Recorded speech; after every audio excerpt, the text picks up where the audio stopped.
I knew I was dead. We all did. The smoke was choking us, and the screams from the lower city had stopped. I just gripped my spear with numb hands, watching them swarm up the ladders. There were so many kinds, now small, fast ones, and great hulking brutes pushing through the ranks, and behind them, in the smoke, something even bigger was coming. I leaned against the cold stone, resignation heavy in my chest, just waiting for the end.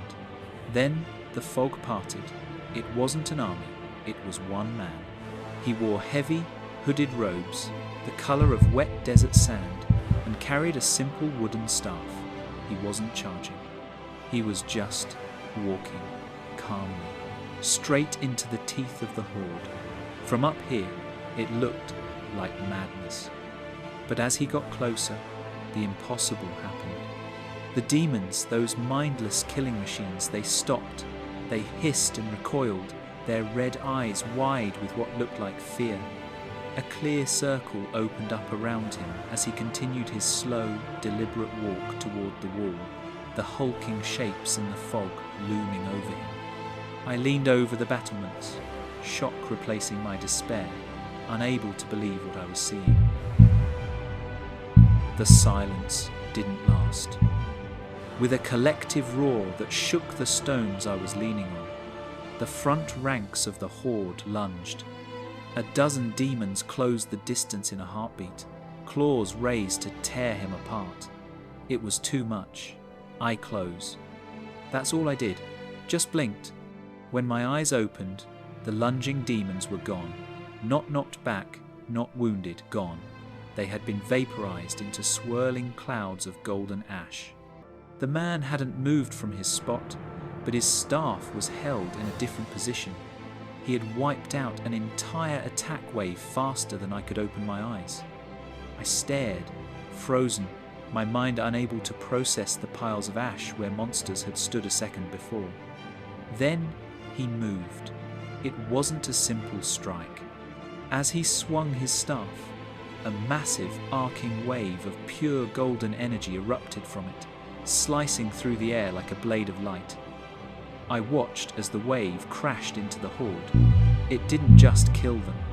Demons, dozens of them, including the massive brutes, didn't fall. They were simply erased, dissolving into dust as the light passed through them. It didn't stop. Hour after hour, fresh waves spewed from the fog. Hour after hour, he became a blur of golden light, erasing them. The sheer terror of watching that level of power exhausted me more than the fighting. I slumped against the cold stone, overwhelmed by the blinding golden light cutting through the darkness. And eventually, the darkness took me. I woke up jerking for my sword in a clumsy panic, heart hammering, sure they were finally on me. But there was only silence. I scrambled to the wall and looked over. The horde was gone. The ground below wasn't black with demons anymore.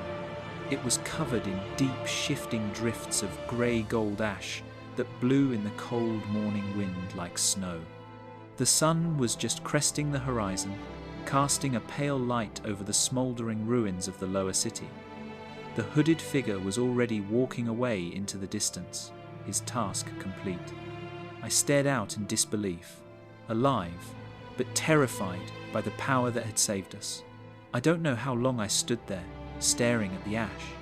Then, movement on the stairs. The hooded man walked up to the battlements. He didn't speak. He just stood silently next to me, looking out over the kingdom he had saved as the new sun rose.